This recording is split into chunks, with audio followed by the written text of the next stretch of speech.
परम आदरणीय श्रोतागण, सादर नमन। आशा करता हूँ आप स्वस्थ एवं प्रसन्न मुद्रा में होंगे। आज आपके समक्ष प्रस्तुत है श्रीमद् भागवत महापुराण पंचम स्कंद 19वां अध्याय, जिसमें किम पुरुष और भारतवर्ष का वर्णन है। सच्चिदानंद रूपाय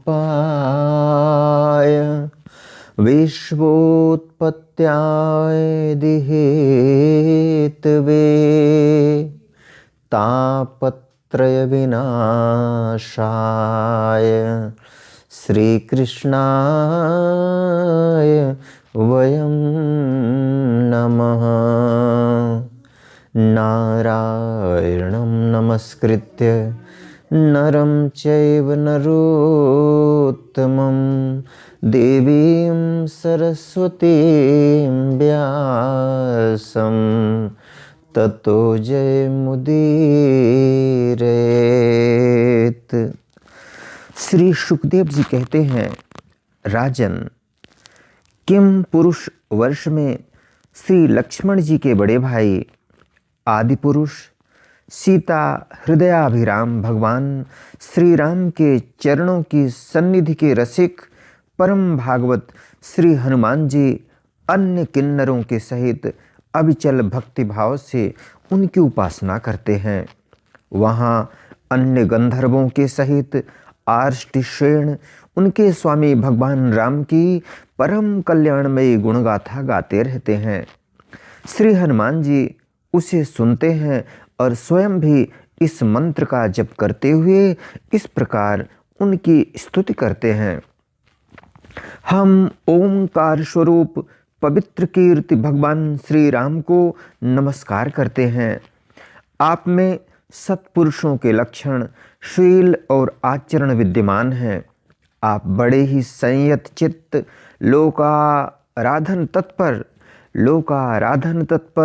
साधुता की परीक्षा के लिए कसौटी के समान और अत्यंत ब्राह्मण भक्त हैं।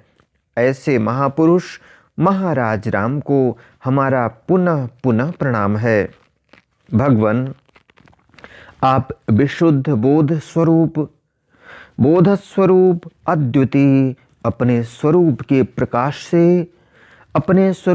प्रकाश से गुणों के कार्य रूप जागृदादि संपूर्ण अवस्थाओं का निराश करने वाले सर्वांतरात्मा परम शांत शुद्ध बुद्धि से ग्रहण किए जाने योग्य नाम रूप से रहित और अहंकार शून्य हैं। मैं आपकी शरण में हूँ। प्रभु, आपका मनुष्यावतार केवल राक्षसों के वध के लिए ही नहीं है। इसका मुख्य उद्देश्य तो मनुष्यों को शिक्षा देना है, अन्यथा अपने स्वरूप में ही रमण करने वाले साक्षात जगदात्मा जगदीश्वर को सीता जी के वियोग में इतना दुख कैसे हो सकता था। आप धीर पुरुषों के आत्मा और प्रियतम भगवान वासुदेव हैं। त्रिलोकी की किसी भी वस्तु में आपकी आसक्ति नहीं है। आप न तो सीता जी के लिए मोह को ही प्राप्त हो सकते हैं और न लक्ष्मण जी का त्याग ही कर सकते हैं। आपके ये व्यापार केवल लोक शिक्षा के लिए ही है। लक्ष्मणाग्रज, उत्तम कुल में जन्म, सुंदरता, वाक् चातुरी, बुद्धि और श्रेष्ठ योनि, इनमें से कोई भी गुण आपकी प्रसन्नता का कारण नहीं हो सकता। यह बात दिखाने के लिए ही आपने इन सब गुणों से रहित हम वनवासी वानरों से मित्रता की है। देवता, असुर, वानर अथवा मनुष्य कोई भी हो, उसे सब प्रकार से श्री राम रूप आपका ही भजन करना चाहिए, क्योंकि आप नर रूप में साक्षात श्री हरि ही हैं और थोड़े किए को भी बहुत अधिक मानते हैं। आप ऐसे आश्रित वत्सल हैं कि जब स्वयं दिव्य धाम को सिधारे थे, तब समस्त उत्तर कौशलवासियों को भी अपने साथ ही ले गए थे। भारतवर्ष में भी भगवान दयावश नर नारायण रूप धारण करके संयमशील पुरुषों पर अनुग्रह करने के लिए अव्यक्त रूप से कल्प के अंत तक तप करते रहते हैं। उनकी यह तपस्या ऐसी है कि जिससे धर्म, ज्ञान, वैराग्य, ऐश्वर्य, शांति और उपरति की उत्तरोत्तर वृद्धि होकर अंत में आत्मस्वरूप की उपलब्धि हो सकती है। वहाँ भगवान नारद जी स्वयं श्री भगवान के ही कहे हुए सांख्य और योग शास्त्र के सहित भगवान महिमा को प्रकट करने वाले 5 रात्र दर्शन का सावर्णी मुनि को उपदेश करने के लिए भारतवर्ष की वर्णाश्रम धर्मावलंबिनी प्रजा के सहित अत्यंत भक्तिभाव से भगवान श्री नर नारायण की उपासना करते और इस मंत्र का जप तथा स्तोत्र को गाकर उनकी स्तुति करते हैं। ओंकार स्वरूप, अहंकार से रहित, निर्धनों के धन, शांत स्वरूप ऋषि प्रवर भगवान नर नारायण को नमस्कार है। वे परम हंसों के परम गुरु और आत्मा रामों के अधीश्वर हैं। उन्हें बार बार नमस्कार है। यह गाते हैं, जो विश्व की उत्पत्ति आदि में उनके कर्ता होकर भी कर्तृत्व के अभिमान से नहीं बंधते, शरीर में रहते हुए भी उसके धर्म, भूख, प्यास आदि के वशीभूत नहीं होते तथा दृष्टा होने पर भी जिनकी दृष्टि दृश्य के गुण दोषों से दूषित नहीं होती, उन असंग एवं विशुद्ध साक्षी स्वरूप भगवान नर नारायण को नमस्कार है।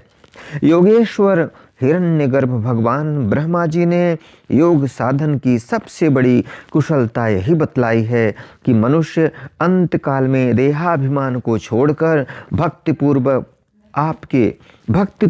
आपके प्राकृत गुण रहित स्वरूप में अपना मन लगावे। लौकिक और पारलौकिक भोगों के लालची मूढ़ पुरुष जैसे पुत्र, स्त्री और धन की चिंता करके मौत से डरते हैं, उसी प्रकार यदि विद्वान को भी इस निंदनीय शरीर के छूटने का भय ही बना रहा तो उसका ज्ञान प्राप्ति के लिए किया हुआ सारा प्रयत्न केवल श्रम ही है।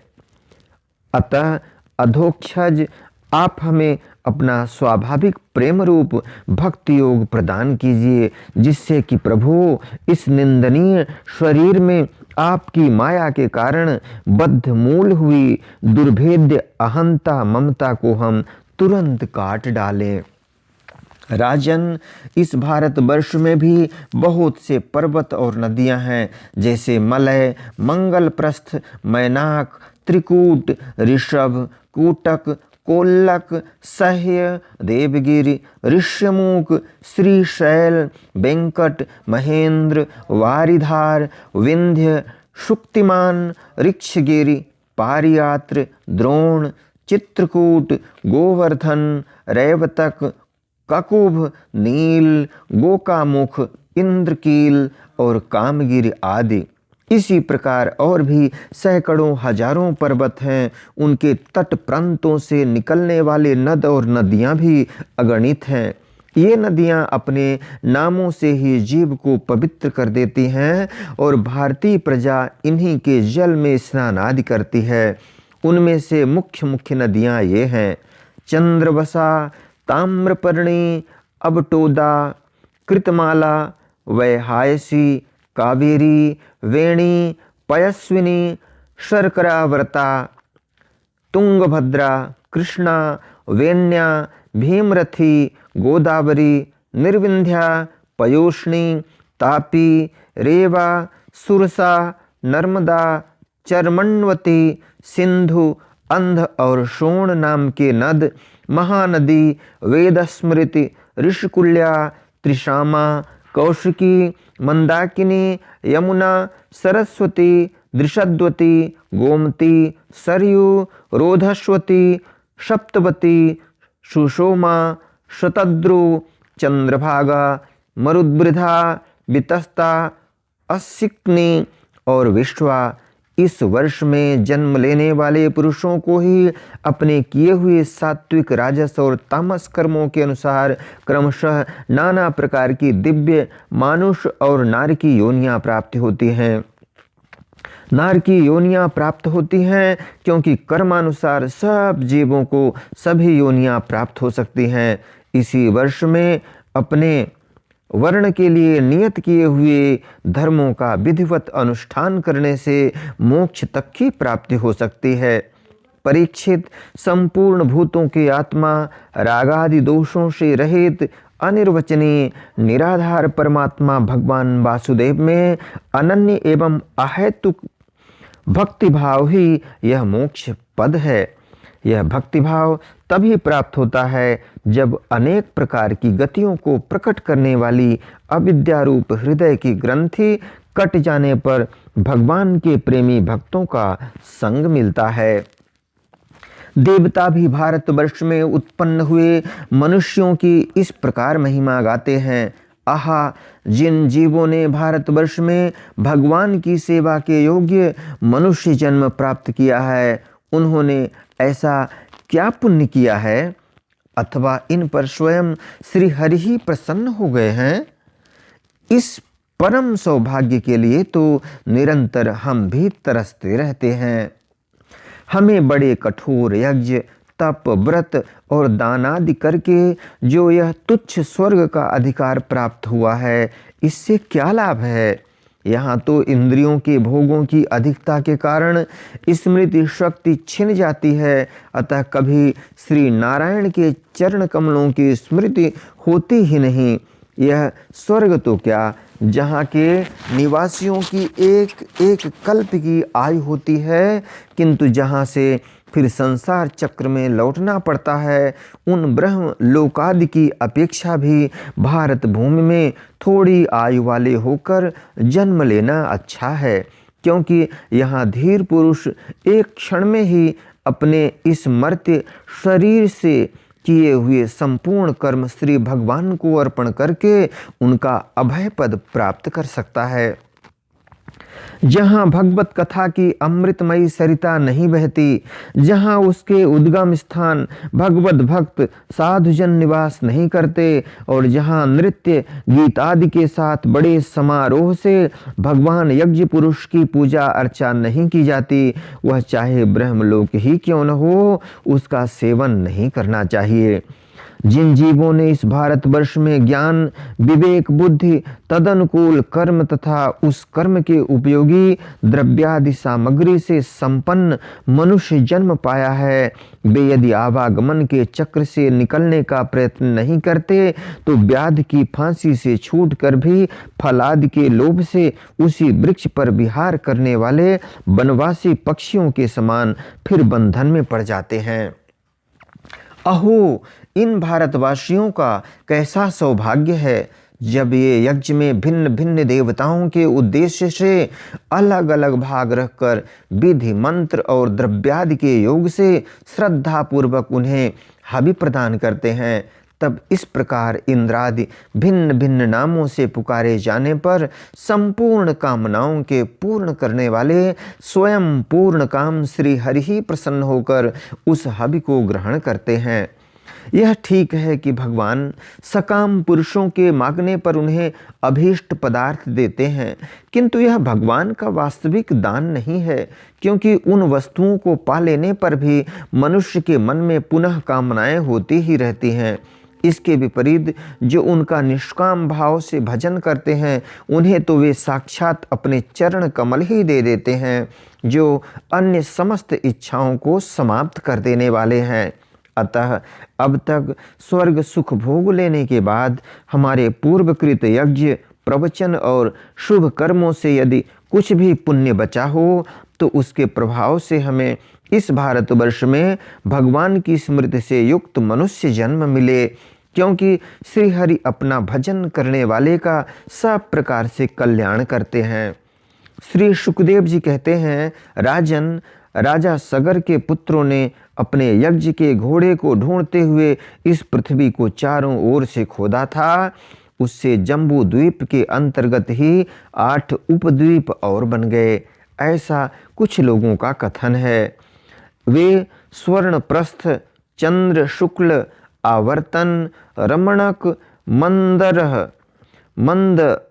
मंदर हरिण, पांचजन्य, सिंहल और लंका हैं।